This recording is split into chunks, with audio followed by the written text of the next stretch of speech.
Good morning.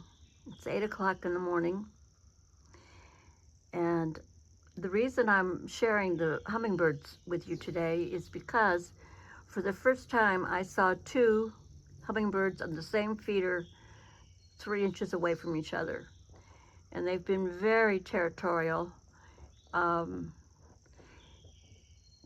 the closest they get when they fly off together is maybe 18 inches, but most of the time it's 3 feet. Very, very territorial. They have not shared any of the hummingbird feeders. So that's a new behavior. I consider it a win.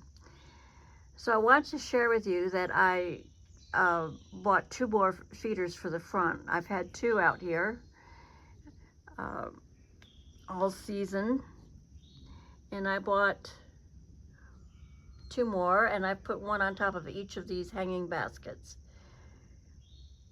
I'm still really only seeing about 3 hummingbirds at a time. So this morning it's 8 o'clock.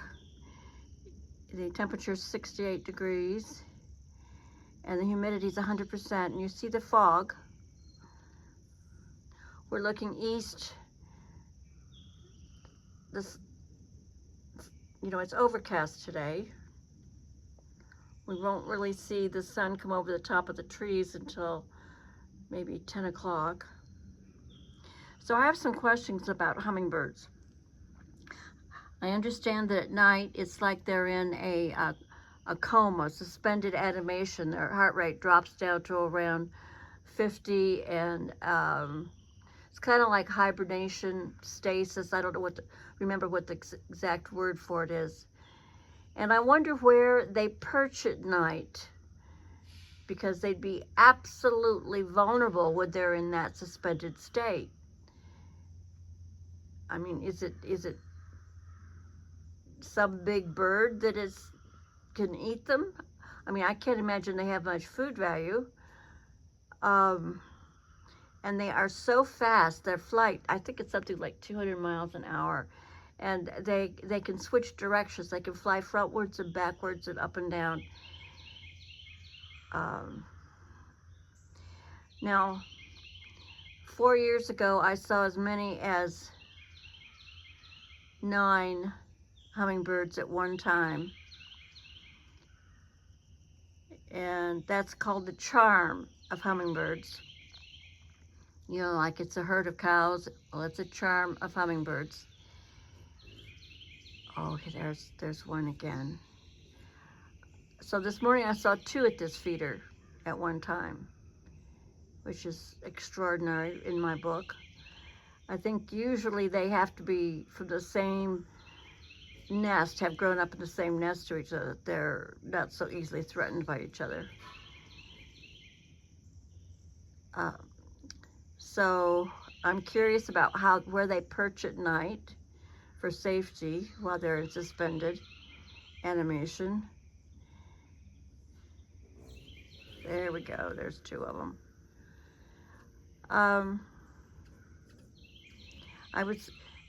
I've spaced the feeders far apart so that perhaps the whole territorial issue would be resolved. Let's see if I can pull this in closer.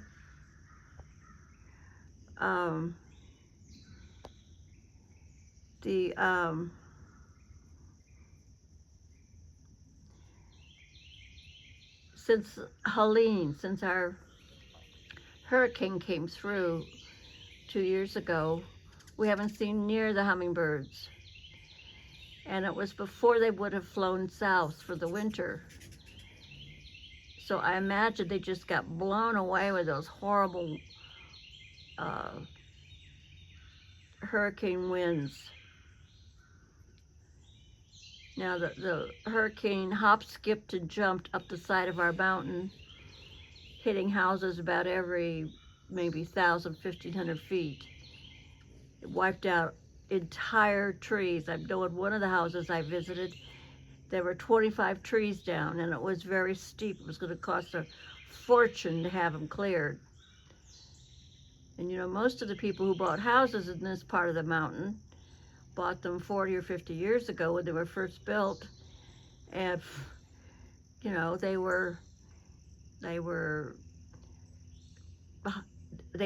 worked at the hospital down the mountain, and they were nurses and occupational therapists and physical therapists and sometimes doctors and nurses.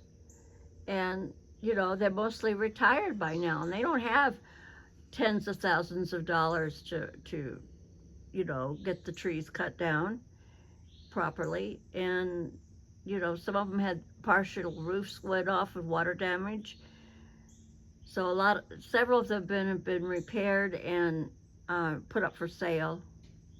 And even a house that didn't have any damage put itself up for sale. It took about a year and a half to sell, which is interesting. Oh, here comes another one.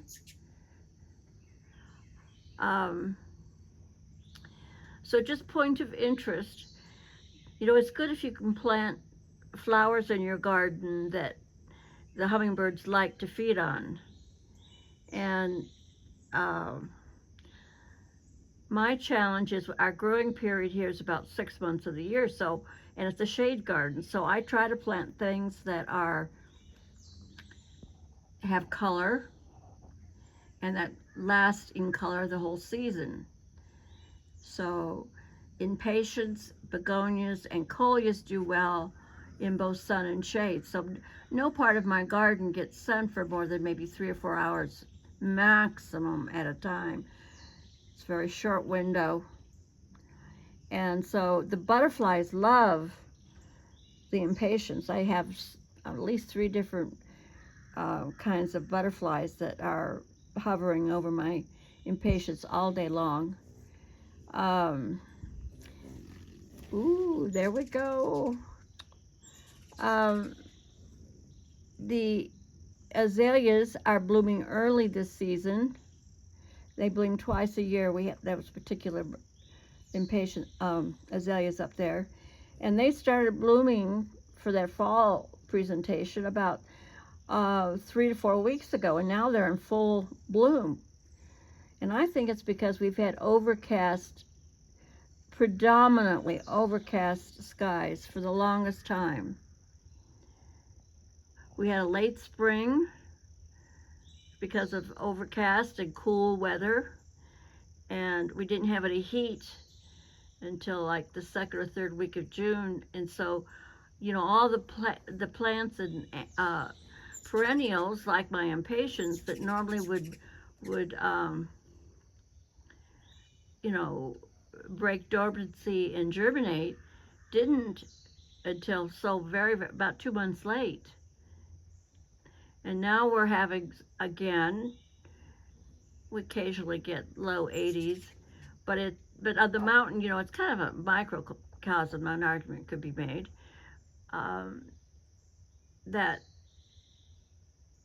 you know, the leaves turning, it's light dependent in the fall, shorter days. And I'm wondering if the azaleas are the same way, if they respond to less light, because even though sunrise and sunset is like 6:35 and 8:35 right now, they really don't get much any light at all. It's like twilight in the evening. It starts to get dark, you know, here about 5:30, 6 o'clock, and the sun officially doesn't go down until 8:35. So I think the azaleas are putting out blossoms now because they think it's fall already. They'll last a fair amount of time, so, you know, I'm not unhappy about that. So I've got impatiens now growing up in the grass because they've migrated from up there in the railroad ties. They're migrated about 6 feet down into the grass, which is an interesting phenomena. They're just breaking germination. I don't think the impatiens have gone to seed. I think that's supposed to be seed from a previous time. And they're finally getting enough heat. They don't get direct sun in that part of the grass to speak of. So this was supposed to be about hummingbirds. I'm sorry I'm not catching as many as I'd like, but we are chatting about it. So it's impatiens, begonias, and coleus, and of course I'm trying to get a hooker garden going, which is with colored leaves, so that's pretty year-round.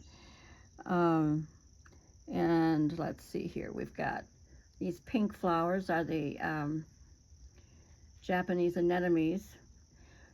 So for me to get color for the full 6 months of the year that we have, which would be, you know, the climate in which flowering plants are going to do all right, I don't know what I can plant out here that is colorful and will work in a shade, mostly shade garden, that the hummingbirds will like. So that's why I'm putting up so many feeders, and they are coming. My brother down the mountain just a little bit, they have hummingbird feeders, and they're getting hummingbirds. So we're trying to support. I wonder if the hibiscus has much. I've got hibiscus that are doing great up there. If they have, I don't know why I don't think they have much food for the hummingbirds. I don't think they do. Anyway, that's our story about hummingbirds today. Thank you very much for joining us for this.